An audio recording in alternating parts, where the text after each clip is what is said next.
And that's another reason why, like, the more people we see exiting that style of practice is the reason why we're seeing more and more medical-based practices get prescription power. So they're trying to give more people that might not even be doctors the opportunity to prescribe, because to the pharmaceutical companies at the top, they see the more kids getting prescription power through their college, that's how they make more money. Your organization has achieved a significant dent in vaccine mandates. We didn't do the science. We didn't do the clinical trials. We didn't do the post-safety. But one thing we know it's rare. Hello, and thank you for joining us for another episode of Shot Callers. I am Carrie Bigford, Outreach Director with Texans for Vaccine Choice. And today we have another very special guest. His name is Garrett Pagel, and he has started the Vital Choice Project. So Garrett is the founder and president of the Vital Choice Project, which is an initiative focused on bringing true healing and nutritional education into the heart of modern healthcare. Praise God. Born 2 months premature in Wisconsin, Garrett faced extreme adversity early in life, surviving a severe dog attack at age 6 that left 80% of his face lacerated and required over 5,000 stitches and multiple reconstructive surgeries. At age 20, he was diagnosed with ulcerative colitis, a chronic inflammatory bowel disease. After failing to improve with conventional treatments and prescriptions, Garrett took his health into his own hands, as so many of us have had to do. Through a complete gut detox, microbiome reset, and deep nutritional education, he achieved full remission.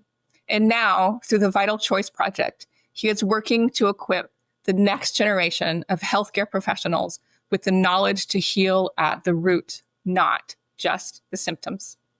What a wonderful mission. I'm so glad to have you here, Garrett. Thank you so much. Yeah, thanks for having me. It's going to be a fun conversation. It's, our whole mission is to, you got to change things through culture in this country. Like, a lot of the time we try to rely too much on the political process and put too much faith in that. And as we see so many times through the political process, it fails us, the people. And a lot of the time when you want to change something, you got to pull up the bootstraps and do it ourselves. So that's what we're trying to do with these college chapters that we're establishing, and create a good future for our next generation of healthcare workers. So they're actually healers and not, as we say over here at TVCP, make healers, not dealers. Yeah, absolutely. I agree with you about the point of needing community work. There's no substitute for grassroots work. Like here at TFEC, we could have all the laws that we wanted, but if we don't have the outreach program that helps the average person understand why it matters to them, doesn't matter. We're not going to keep those laws very long because they're going to be at the winds of political change, right? Yes, real exactly. Change always comes through community work. Yes, 100%. And that's kind of, yes, continue. I was just going to say, that's kind of what our motto is we have this idea where there's almost 1 million students nationally enter into an undergrad degree in something health-based every year. And the sad truth of that is almost all of them will be forced to take some form of pharmacology or a lot of surgical procedures, but they are not going to be taught on root causes, nutrition, dietetics, and it's just not something we require here in the United States. And if we want to see change, we got to, really try to bring that to the forefront. Yeah. It is a sad state that our predominant model is allopathic care, which is pills and surgery at its best, right? And everything else is considered alternative, right? But really, nutrition and dietary changes and natural healing modalities are the original medicine. So it's interesting how they're called alternative when they are the original medicine. And the reality is the allopathic model is much, much newer than the homeopathic or naturopathic model of using more, natural methods of healing, like acupuncture. I mean, all of those things, totally different. And it's correct. So how, I will pray for you. That is a very tall hill to climb. I spent a lot of time working with medical professionals, and I think there's definitely room for you because so many medical professionals that I meet find themselves in some existential crisis because they joined the program wanting to help people heal. And by the time they get to practice, they recognize that their opportunities for true healing are way more limited than they had originally hoped for. And I've met many doctors who are upset that they spent like $300,000 or $400,000 and don't know how to heal anything beyond prescribing pharmaceutical drugs. Like, they don't understand how the body works and heals. Yeah, it's that's kind of that was my big eye-opening experience with. So going through my dog attack was one of very traumatic, because I was only 6 years old when it happened. Yeah. And then throughout that process, right, you have like the legal side of things that were happening, the medical side of things that are happening, and also just me being a child, not understanding how the way the world works. It opened my eyes to a lot of the problems that we have. And it also, though, taught me a lot of important things that I still use today, like to starting this. So it gave me the knowledge of understanding just how you heal yourself, because when going through something like that, where I still have like some scarring here and my nose is still a little crooked and it's got scarring like through here and here. But for the most part, thank the Lord, it looks pretty good. And I only have I don't have any issues with my sight.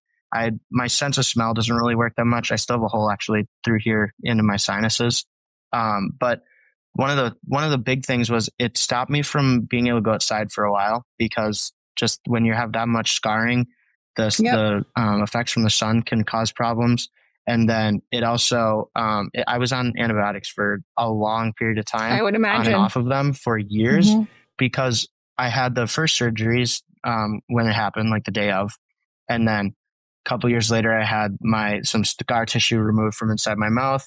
Then I had like my saliva gland stuff redone, some things with my sinuses, nasal cavity, just like little surgeries to fix things up and makes things not crooked or hide some of the scarring or that kind of thing. And modern medicine is honestly really a good thing when it comes to those types of things. But absolutely, putting someone at such a young age on so much antibiotics for a long period of time, I learned later on that it had the effects of giving me a chronic illness, because I didn't have that gut microbiome and good bacteria. And I got sick a lot when I was younger. Dealing with the ulcerative colitis flare up here last year, it was a lot of changes I had to learn very quickly of, okay, the reason why your body is doing what it's doing is there's no good bacteria, and there really wasn't much bacteria at all. So going through and learning just the natural side of how you rebuild your microbiome through detoxing and having a very high probiotic and prebiotic meals, just learning those systems and learning those routes of healing. The doctors didn't tell me those things. I had to go online and do the research myself and learn how to do it, as many people do. And we just have a system that's pretty backwards, where we should be trying to prevent rather than fix once it's here. Yeah, I agree with you. Allopathic shines when it comes to crisis and trauma care. I get hit by a truck or attacked by a dog. Please take me to the nearest ER. Don't call my naturopath, right? Yep. But for everything else, they really don't understand how it works.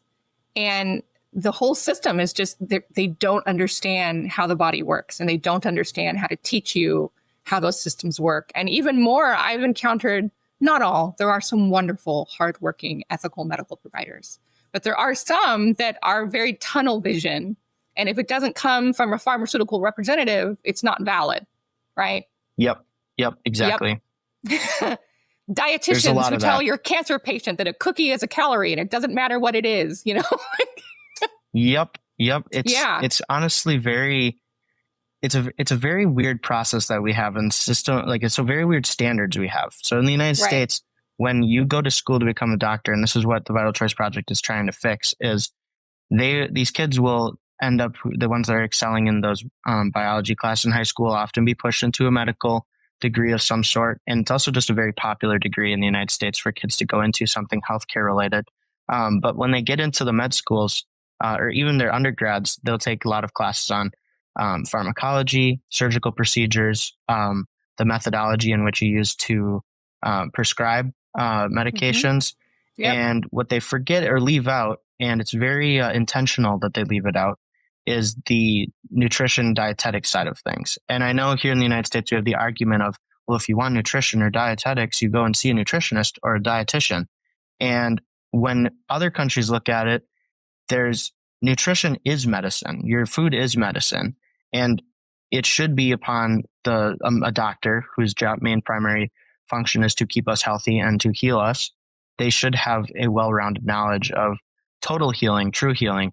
It's great that we have modern medicine, but we also need to incorporate what healing is and create a healthy balance between the two of them. So, yeah, no, I agree. I mean, the view of allopathic medicine kind of reduces a whole person to a sum of their parts.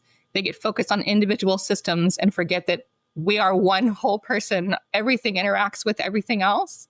And then also the issue with the medical industry, the medical industrial complex, I guess, that doctors are graded and judged and promoted based not on how many people they get off medications, but based on how many interventions and blood work and lab things that they prescribe, right?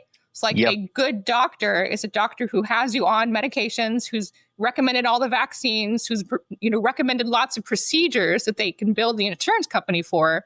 Whereas a doctor who is known for taking patients off of medications and having them like rebuild their health naturally, they tend to be punished, if not outright booted off of the insurance companies. Like right now, the ethical providers in Texas who honor informed consent and allow parents and individuals to determine if, when, and how many vaccines they receive at a time, if they fail their 63% threshold, they get kicked out of being an insurance provider.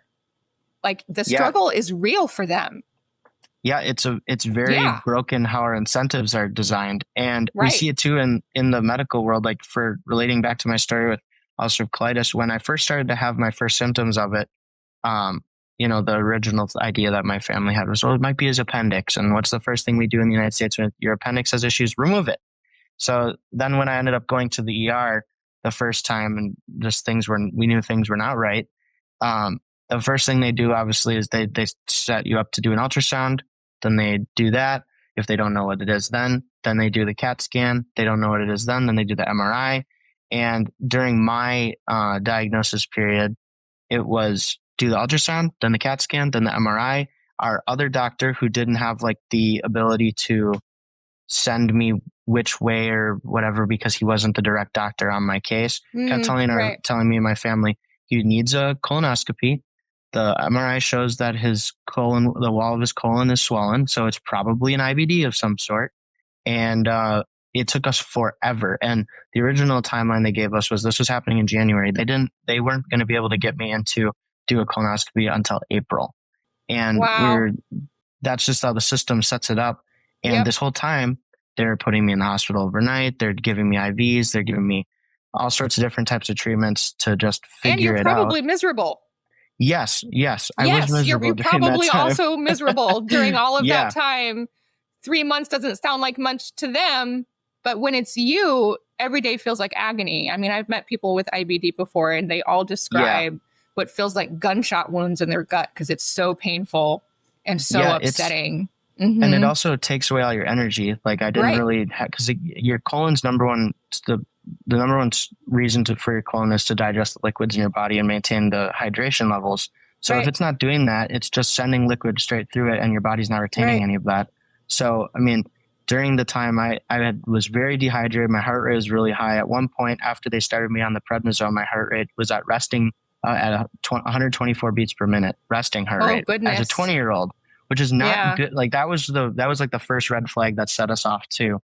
We've got to go do something else. There's got to be a natural way around this. And that was, like the whole reason though too why they kept doing things is because that's how the insurance company is set up. The insurance company will greenlight you for this and this, and as the hospital is working with the insurance company to, okay, we'll pay for this now and then we'll pay for this later. Luckily, with my case, we ended up being able to get me sent to a different city for the colonoscopy. So it happened much earlier. I had got the colonoscopy in the beginning of February, and they were able to diagnose me at that point. But then it was that whole point of also sinking into this is chronic. I have to deal with this the rest of my life. And that was where, my whole thought process was, I don't want to do this the rest of my life. I don't want to have to be on these prescriptions. I don't want this to be the new normal, as doctors a lot of the time like to give those people with chronic illnesses is, you'll just have to learn your new normal. And I was like, well, I want to go back to the old normal. And the prescription medications were not doing that for me. It was not healing me completely. It was like, we hear this all the time, is it's masking the symptoms. It's covering up the symptoms. It's not actually treating the symptoms. And, that's just where it brought us to our Maha journey, as we call it, and doing the natural route and actually getting serious about nutrition. And, in my situation, ended up working. And that's how I got to this point. Awesome. I love that story. And I have heard it so many times about people getting disillusioned in the allopathic medical industrial complex and the timelines and the difficulties that they have. So tell me about the chapters, because I know that you're one guy, but you're part of a bigger organization. So how will you approach these doctors? How will you be on these campuses? Like, how many chapters do you have now? Like, give me the rundown of the Vital Choice Project. Yeah, so the Vital Choice Project is an educational 501c3. Our C3 is still pending, so we're just registered as a nonprofit through the state of Texas. We're working to launch chapters this fall. Our number one school will be Davidson, then TCU and UT Austin. And then we're also working with some students at GCU, UW Stevens Point in Wisconsin, Pittsburgh. And then we're trying to get into some schools down in Florida where we've met a few students interested in this. But basically what we do is there's basically 3 initiatives within our organization. We have the number one thing is the college chapter program, which is where we circulate nutritional education and resources to undergrad students pursuing a healthcare degree so that they're learning a full variety of education on healing, not just what the college system promotes to them. And this will then equip them with the information to go into their med school or their doctoral programs or master's programs after their undergrad degree with an understanding of, okay, I learned pharmacology and surgical procedures, and now I'm also learning nutrition alongside it, so that because we can't depend on the schools to change their curriculums, we sometimes have to just go do that ourselves and, put the information we want people to be learning in front of them. Because if the schools can pick and choose information, we, the people, should also be able to pick and choose information to educate on. Yeah, and the medical schools are funded by the pharmaceutical companies, so it's no wonder that there's such a heavy bias towards pharmacology. Yep, and that brings us to our second thing that we do is we actually crowdsource scholarship and grants for our students that are going to go off after their undergrad program to pursue a higher education.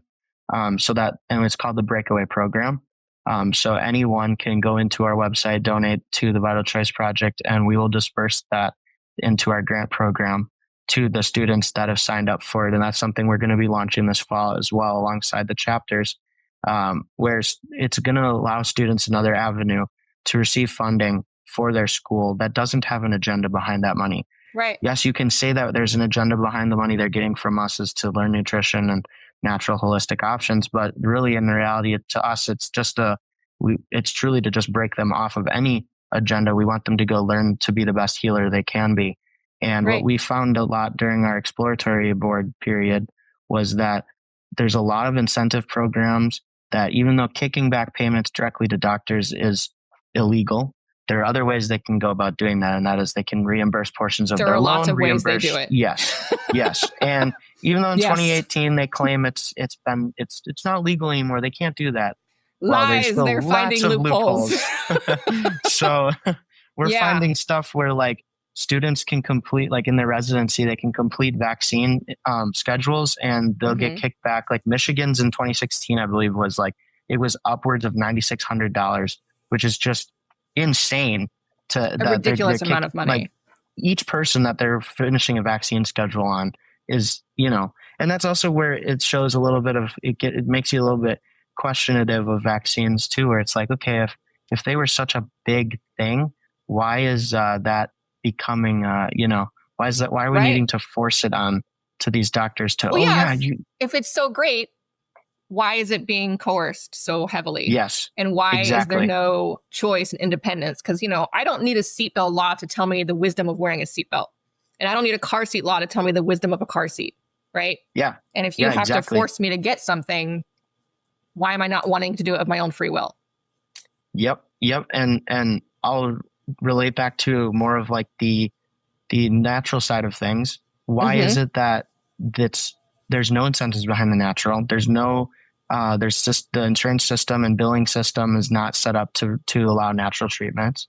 And you sometimes have to ask yourself, why is that's not being incentivized more? And a lot of, like, to me, it's because they don't truly want to heal you. The people at the top truly do want to increase illness because it increases revenue. They want a customer base. Yes, right. exactly. The same way that doctors get promoted and lauded for the more interventions that they provide versus the people that they actually heal. And you can see like the division with the rise of like HSAs happening where people want to have more financial choice. And I'm so sorry, my eyes are like watering like crazy. I'm like allergic to something. Good. But yeah, like you can see that with the HSAs about people rebelling from traditional insurance, doing health share options, doing other things because they're sick of only being told that you can only have the sick care system. And they're moving over into direct pay models or HSA models because they're just bailing on traditional insurance wherever they can. Yeah, exactly. Yeah. And it talks like it's almost a little bit back to in the very early stages of me getting involved in this stuff was I was working at Turning Point during the election cycle, and I got to go to one of RFK's rallies in Arizona, and it was with Charlie Kirk, and it was very cool. It was with Charlie Kirk and Callie Means. And afterwards, I ended up meeting Callie in the parking lot because during the panel, I got to ask them a question. And my question to them was, there's all this talk about ending or incentivizing preventative health care. What are we going to do for the millions of us that have already been diagnosed with a chronic illness? Right. And Callie went in and talked a lot about his book and just the information in that and like how you can do a lot through biohacking and nutritional reform and like eating the correct things. And that was similar to how RFK answered it. But afterwards, I met Callie and he basically listened to my whole story. And ever since then, he's kind of been like a long distance supporter or long distance mentor, whatever you want to call it. Oh, yay. So in the very early stages of building the Vital Project, I was still working at Turning Point. And I reached out to him and was just like, there's this idea I have. Would you care listening about it? And he's like, yeah, I have some time now. So we talked on the phone. And it basically ended with him being like, yeah, Garrett, here's my address. Come on over. Well, you can share this with me. And it ended up turning into me going over to his house. And we just basically brainstormed on it for a while. And he called it the turning point for health is kind of what his final say was on it. Is we're building chapter programs similar. There's a lot of similarities. And it's because that's what I was familiar with is this grassroots organization. And there's not anyone else really doing the MAHA-based college outreach. And even though we're staying out of the politics of it, like we're completely nonpartisan. We're not trying to ask for politicians to endorse our organization or any of that kind of stuff. Because truly to me, health shouldn't be a political issue. Health affects all of us.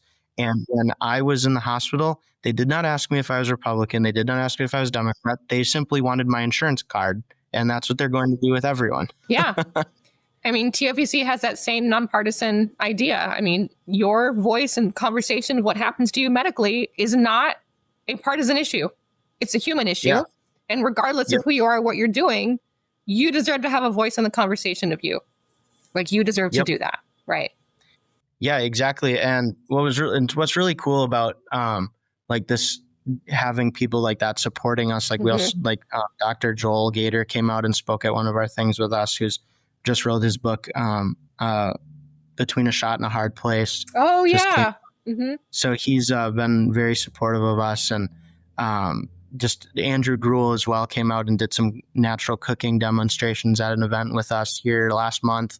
And there's a lot of very cool people that have been helping along the way of this, and not necessarily even giving us ideas or writing stuff for us or any of that kind of stuff. Just putting me and my friends that are helping me on this in the right situations to network or build it and that sort of thing. And one of the way that I got connected with a lot more of the MAHA space was I had heard there was a watch, or you could go to DC and go to RFK's hearings.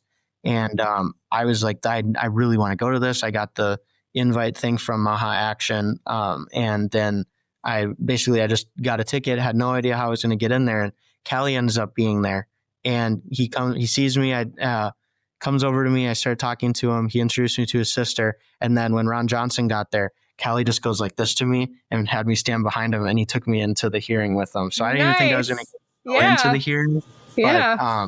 But, so Callie's been definitely one of the coolest supporters to us. And he might not have a ton of time like spent on this with us, but the little things is what we're extremely appreciative to him about. And even though we haven't had him speak at anything yet with us, but he's been there at the times to be just a early on supporter of this is a cool idea. And so it's been very cool, the people that have when they hear about what we're working on and stuff. So we actually have our first large scale fundraiser coming up in Scottsdale next month on July 18th. And we're going to be building a panel around natural health between 5-time UFC champ Tito Ortiz, and then Iron Mike Tyson is also going to come out and do some stuff with us. Awesome. So we have a very cool fundraiser getting set up and in the works, and we're hoping that this can be we're calling it the fuel into our tanks to go get us. Yeah. All nonprofits require funding and require support, or they don't exist. TFEC is no different. Like, we exist, for the benefit of and at the mercy of our donors. Without that, we don't exist. Yeah, exactly. Right. And that's what makes it so cool about these like nonprofit world is you can get really far by building a really good community. And that's a lot of the times what these organizations need to be is, who cares really how much you're incentivizing revenue or profits or whatever you want to say. As long as you're building a community and truly bringing change to people's lives, that's what I call it a success. And I think now we only have 7 chapters in development.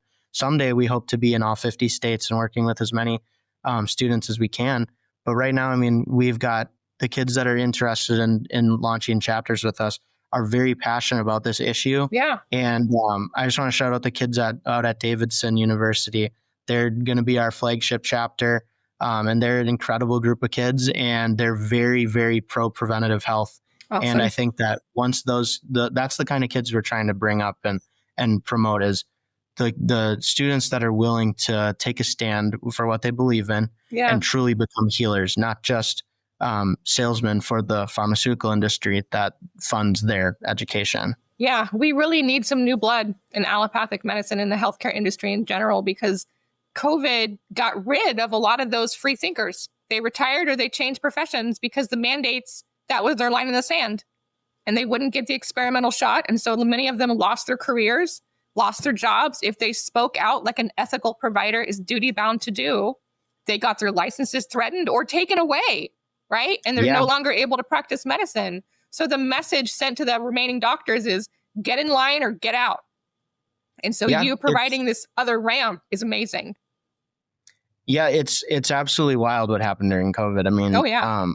I got the opportunity to go to the movie that you guys put on with Mickey Willis. Follow the Silenced. Follow the Silenced. What an amazing film that was. Yeah, it turned out really good. It's really good. And I'm not usually very emotional in films, but there were some tears in that because it's just heartbreaking. It is. It's terrible what they did to people that just spoke out. What I want to make clear is that while that followed COVID vaccine injured, that abandonment that they describe, that's so heart-wrenching, that is the commonality with all vaccine injuries that have existed since the vaccine program began. They're an extremely marginalized and ignored community. And it's heartbreaking. It's heartbreaking the level of, verbal and emotional abuse that they endure and the gaslighting that they endure. It's crazy to me that they call a vaccine injured person an anti-vaxxer. Because if they had been an anti-vaxxer, they wouldn't be vaccine injured. Exactly. Right? They're an injured person. Exactly. Yeah. Like they're not anti-vaxxer because they took a vaccine. Right. So I don't know how anti you can be when you took it. Right. Yeah. And I think too, when they villainize those people, it creates more questions for the general public. Right. And I think that, honestly, without the COVID pandemic, there wouldn't have been this uprising around vaccines because it was pushed on all of us. Yep. It was in the news every day. It was in every newspaper. It was every ad on Instagram and on YouTube was go take the shot. Here's your favorite celebrity taking the shot. Go take the shot.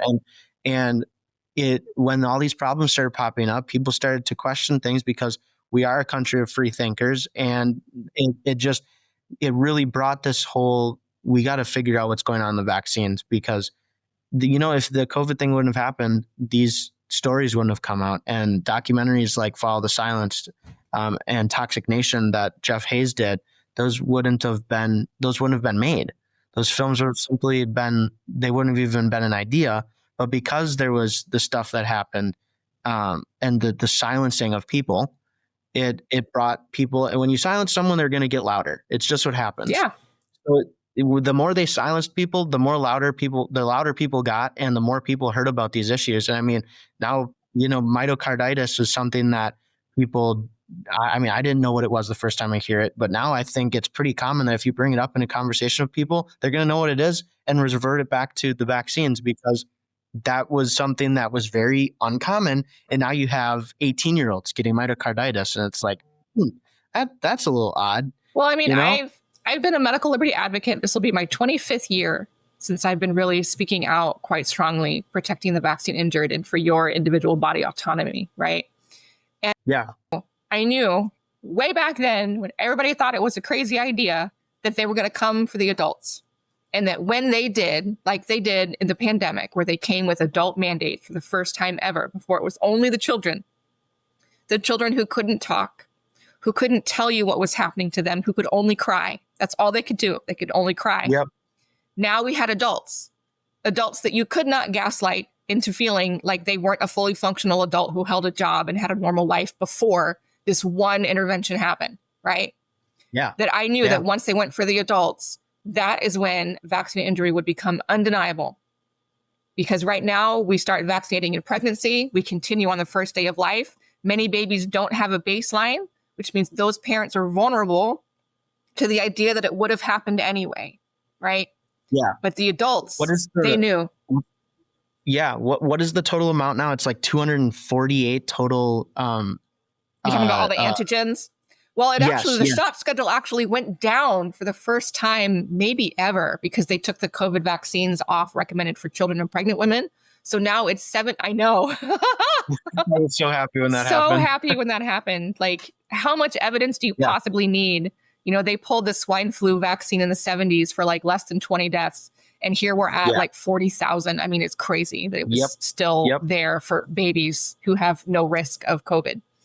And, exactly. But it's 75 shots, so 75 doses of vaccines from birth to age 18 now, which is a lot. And then each of those shots have multiple antigens, is what you're talking about, multiple different valents of the particular pathogen that's in there. So it's a lot of stuff, and that's not even including the toxicity of the adjuvants. So, And I think too, like one of the big things that can relate between the work that like we do at Vital Choice Project and then also what everyone's doing and like what you guys are doing with Texas for Vaccine Choice is that a lot of the same things happen with people that get injured by prescriptions.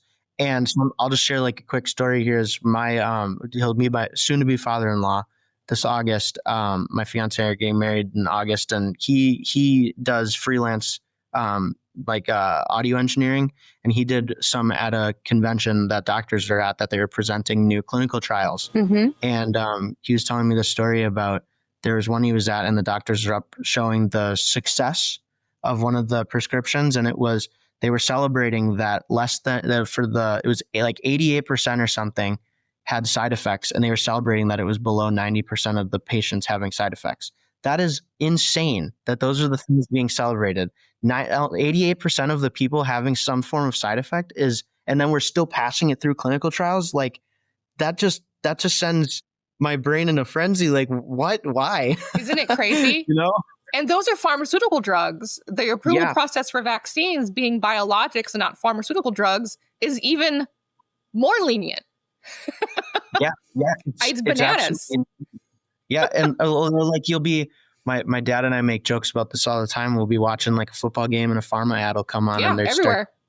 oh, well, yeah, so you might have, you have shingles. Well, here's this pill that might increase your chance of killing yourself or death or um, stroke or heart attack or high blood pressure or hair loss or all these side effects. And it's like, I think would rather try to find something natural to heal myself than do something that has those side effects that means those side effects did happen. And it's not they might happen. They have happened and they very well could happen to you. And I mean, when I relating back to when I was on prednisone, one of the side effects of prednisone it increases your heart rate. I was 20 years old with a resting heart rate of 124 beats per minute in the hospital. That's just which insane. Is crazy high, right? Market. Yeah, exactly. And we're out here. And then also all the fraud that you find out about the pharmaceutical drugs that they knew about the damages, like the Vioxx and the Bextras and the Eschers of the world, all the drugs that get recalled every year because they somehow fraudulently submitted information or held back. Like Johnson & Johnson had lead in the baby powder for 4 decades, and it was only found through a class action lawsuit. They knew Vioxx was giving people heart attacks, like all these things that you knew. Yeah, it's wild. It's wild. It really is. You can look at some of the prescriptions too, where they're giving you these, they're putting you on prescriptions or putting a prescription in front of you that is then asking you to go tell your doctor how to be a doctor. Yeah, the direct-to-consumer pharmaceutical advertising. Yeah. We're one of 2 countries in the world that allows it. Yep, 2 countries. Us and New Zealand. Yes, us in New Zealand. And from what I've read into is that New Zealand's is a little bit more, there's a little bit more governance-y or there's more guardrails around it. Here it's a free-for-all. Where here it's just it's a free-for-all. Here, watch this ad and now go tell your doctor how to be a doctor. That's what it is. It's instead of people going to their doctor and saying, hey doc, I've got this sore on my leg. What do you suggest doing? And the doctor, that's how it's supposed to be. And the doctor can tell you all the options. Right. And the doctor should tell you natural options too, not just the pharma options. But here in the United States, we can see an ad on TV and it'll be like, do you have neck soreness? Go tell your doctor to do his job and ask him for this drug. Trust me, it'll work. My favorite are the sneaky ones because the law says that if they name what the drug does and what it is, they have to list the side effects. But if they don't, if they don't say what the drug does, they don't have to. So you get those magical butterflies. It just flies through the night over sleeping people looking so happy. And then it goes, Lunesta, ask your doctor. And they don't have to tell you anything about it. They just have sold you on this emotional idea of peace and butterflies and harmony. And I'm going to go ask my doctor about that, They don't tell you about the night walking and night driving and night eating that you don't remember. Yep. It's insane. It's just wild to me that our people that are going to school to become doctors, they're not learning truly what heals. They're not learning, they're learning a couple things that heal that might work. Whereas for example, we have a very high obesity rate in the United States. I was a foreign exchange student in the Czech Republic back in high school, and they have a 2% obesity rate. And one of the kids that I was rooming with at the time, he didn't know what diabetes was. And that's insane that it works in other countries. Right. And that's something that, why are we so scared to ask here in the United States? Okay, well, it's working in Europe. It's working in Australia. These other countries are handling it. Why is it such a problem here? 2 words. And regulatory capture. Yes. Yep. That's why. Regulatory capture. That's why. Yep. Yeah. It's the regulatory capture. And it's also, there's the culture in the United States that we know better than every other place in the world. Yeah. But that's also been fueled through the regulatory capture, through the intentional propaganda, in the 50s and 40s when they convinced women that breastfeeding was terrible and to give them sugar water instead, the whole idea, it's become a trend where it's not legitimate unless you need medication for it. And those other health cares and natural, how dare you change your diet to cure your diabetes when you could take metformin? All of these, it's just, it's advertised so heavily as the solution. Yes. And the other problem too is that we've become a very lazy society and we want quick fixes now. And a lot of that has been programmed into us by the regulatory captures.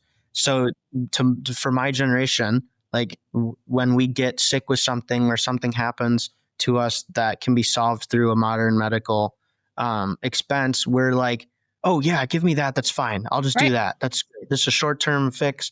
Whereas we should be like, for example, a lot of people could get themselves, I believe a lot of people could get themselves into clinical remission through changes of diet. And the problem with that is that you have to discipline yourself. You have to rethink the way you consume food.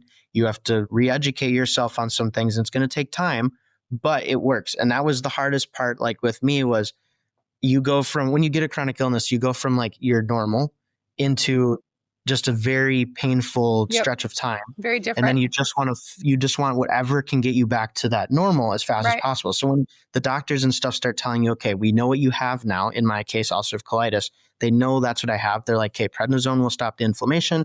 And then I can't remember the other name of the medicine will just suppress the inflammation for a very long period of time.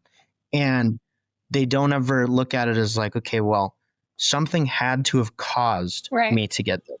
What caused me to start getting uncontrollable inflammation in my colon? What sparked that? So like you start backwards. And like with me, when I first started going through to deal with it naturally, and at least attempt the natural, at the time, the food journal was one of the first things I started doing. It was just a food journal, writing down what I'm eating. And then once I started to figure out like, okay, I'm really not feeling good after eating that spice or that food or that brand of yogurt, or, this, you crossing things off. And then the things that did work, you keep having those things. So when I first decided to do this, it was cabbage juice. It was one of the things I drank a lot of. We did juice our own cabbage juice. And then I introduced chicken with no seasonings and basmati rice. Those were that was the first kind of food I was having. Easy to digest. Yes, exactly. And it was something easy to digest. And the cabbage juice is something that can coat the walls of your intestines. It's got a nice mucosal lining. Yep. It helps regenerate mucosal lining, and that's where the ulcerative colitis attacks first. So for the first couple of weeks, it was rice with no rice and chicken with no seasonings, and then water and cabbage juice. And the thing though, as I learned more, because I'm going to school for business, I was going to do pre-law. I'm chasing this now. This is my passion now. But the learning just about how the colon works was when I learned that its main operation was to digest and electrolytes and liquids, maintain the liquids in your body. That's when we introduced an electrolyte supplement, and that was when things really started to change for me. Was I was drinking so much electrolytes and so much water, and they like to say like those, like, oh, you don't have too much electrolytes, don't have so much. Don't you just pee out the excess? Yeah. So like, don't you just pee it out?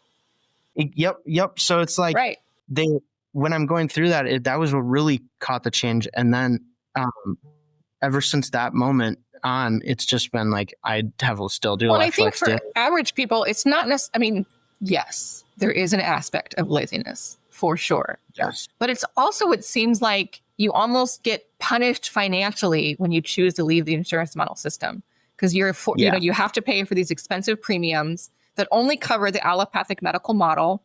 And if you say you want to go to a functional provider, that person's usually direct pay, and that's blood work isn't covered by insurance, so it's thousands of dollars out of pocket. The supplements and the higher quality food aren't covered either. So you end up paying a lot more out of pocket than if you had just done that path of least resistant allopathic pharmaceutical intervention.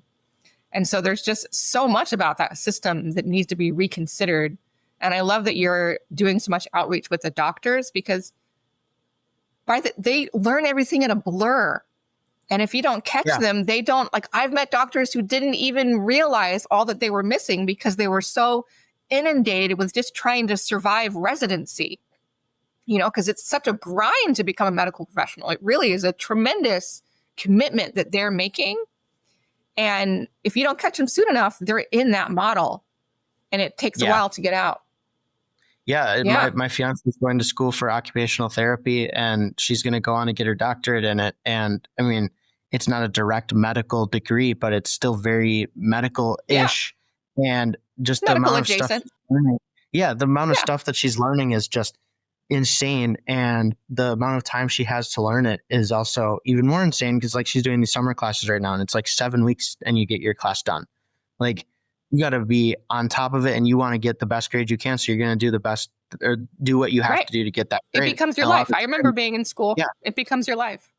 Yep. So it's just, that's another way that the regulatory systems have captured the education, is they know that let's just create this curriculum that's going to teach them a certain way to do things. And then that will be the only operative way they know how to do their job. The practitioner's malpractice insurance, right? Also puts further restrictions on how they can practice. They don't necessarily want you going outside the lines at all. So between the insurance company regulations and the malpractice, writers that want you to do certain things a certain way, doctors are more handcuffed now than ever. And I have so much compassion for them, because that's not what they went to school for. Exactly. They're a lot of these kids are genuinely super good kids that don't want the money. They don't want they want to heal people. They want to be healers, and the system doesn't build them to be healers. And it doesn't. You see kids a lot of, like, something that's becoming very popular now is chiropractic. And they get scrutinized a lot because they're operating outside of the traditional medical system. And one of the things, like, to relate back where they capture you through the amount of money that you have to spend to do that, you can't bill. A lot of the times, insurance companies, you can't bill a chiropractic visit to your insurance. We pay out of pocket for our chiropractic. Yeah, exactly. So that's another thing where the system, we can push people into those fields, but until the insurance codes are written differently, it's not going to change the trajectory of the amount of people going to those practitioners. What you're doing will be very impactful, because it will create an opportunity for these doctors to make different choices as they go through their schooling. And that will put pressure upstream on the insurance providers. Because what if these doctors graduate and they never want to enter the insurance model, and they just begin to build a direct pay practice? Because then they can have the freedom to heal as they want, and they can, tell the other ones to just go away, right? And so that will shift things too, because we're already having a huge healthcare provider shortage in the insurance model, because they've scared off so many during their pandemic policies. And a lot of people don't want, like, I know people who don't want children to go into healthcare because of the vaccine mandate issue. And it's a problem. Yeah. And one of the things that, like, we look at when we're working with, like, where do we see our effects playing out in the future? And one of the things we talk a lot about here is the more students that we have that go into their residencies or finish their medical degree and go start being a medical practitioner that aren't prescribing, it's going to work its way back upstream to the top. They're going to realize the amount of people prescribing, they're going to start losing money, and they'll have to rethink the way that the system is designed. And that's another reason why, like, the more people we see exiting that style of practice is the reason why we're seeing more and more medical-based practices get prescription power. So they're trying to give more people that might not even be doctors the opportunity to prescribe, because to the pharmaceutical companies at the top, they see the more kids getting prescription power through their that's how they judge success. That's how they're all judged, is by how many interventions they prescribe. That is how they're promoted. That is how they're graded, whether positively or negatively. It's on how many interventions they prescribe. It's not based on how much health you actually exhibit. Exactly. And think about too, with, like, when I was in the hospital, I wanted to just go home and, like, be at my house, and they wouldn't let me go, they kept they would let you if I really pushed, but, like, it was more of, we need to keep them in the hospital. This is the best. This is what we would suggest doing. And it's because the longer they keep you in those scenarios, the more money they can make off you. They can charge you for the room, the bed, the food. You've got good insurance, baby.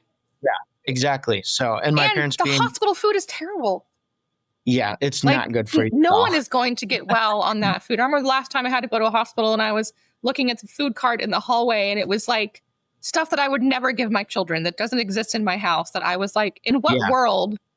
Maybe the bottled water is fine, but everything else was trash. Like, it's not food. Yeah, and that's where, like, we need to change to our nutrition guidelines in the United States, where one of the things that we've been doing a little bit of work on, or not my organization, but myself has been doing some work on, is the school lunch programs. More regulatory capture. Yep. So, like, the schools have 8 hours a day with your kids.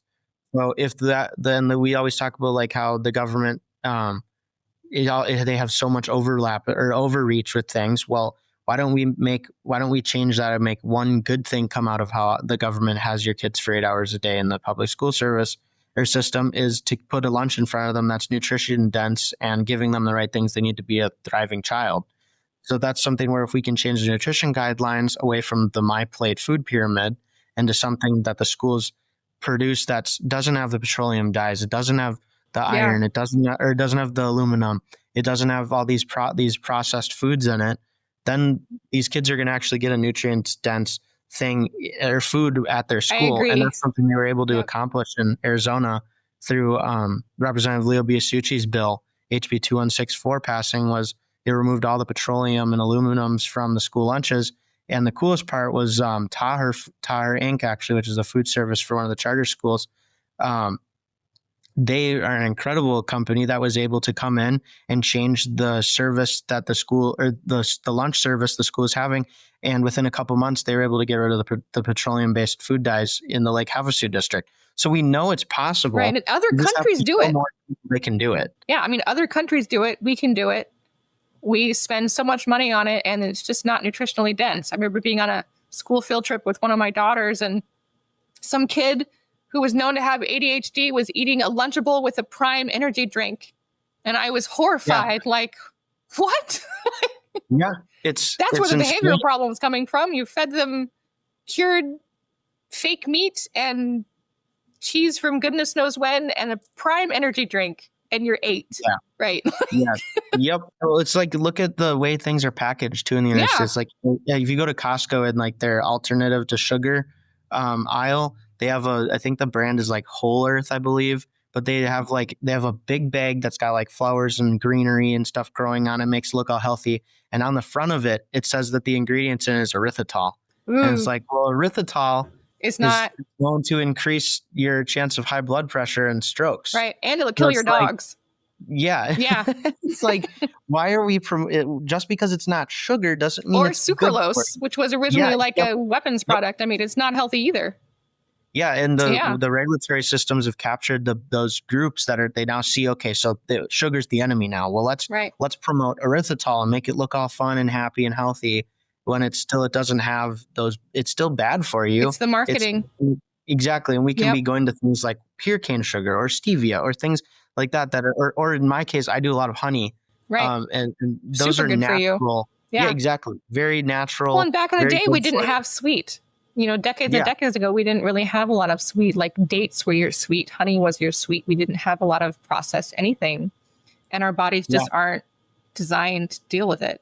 So I love your mission, Garrett. We're almost out of time. So let people know, where can they find you? How can they help you? Yeah, so you can find us at thevcp.org. If you'd like to support our fundraiser that's coming up, you can go to thevcp.org/donate. That'll bring you to our pages where we'll have, you can purchase tickets if you're looking to attend, and also just in general support the fundraisers initiatives. You can follow us on Instagram at TVCproject_, where you can keep up to date with all the things we're doing. And we'll be having a couple more things launching soon that'll be more interactive for our users and our audience to keep up with what we're doing on the college campuses. But I'm very excited for what we're about to embark on this fall. And I think that, we're starting small, but everything starts small. And I think that eventually we're going to have a really good impact on the next generation of health practitioners. And we're going to break them away from the Rockefeller Carnegie system and create a truly healthy culture coming out of these med schools and these medical practices so that the next generation are healers.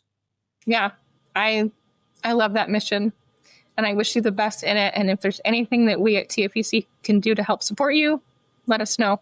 I love your passion, Garrett. We're incorporated to Texas. It's good. We're going to eventually, we hope to have office space in Austin to have our administrative staff. So I'm sure there will be a lot more crossover between our missions here shortly. I love that. Well, thank you so much for joining us. Please check out Garrett's work at the Vital Choice Project. It is incredible, and I am so glad that he's decided to do this work because it really needs to be done. If you're interested in getting engaged, you heard where to find him. Definitely go look him up. And thank you so much for listening today. I hope you found it useful. I am Carrie Bigford, the Outreach Director at Texans for Vaccine Choice, and this has been another engaging episode of Shot Callers.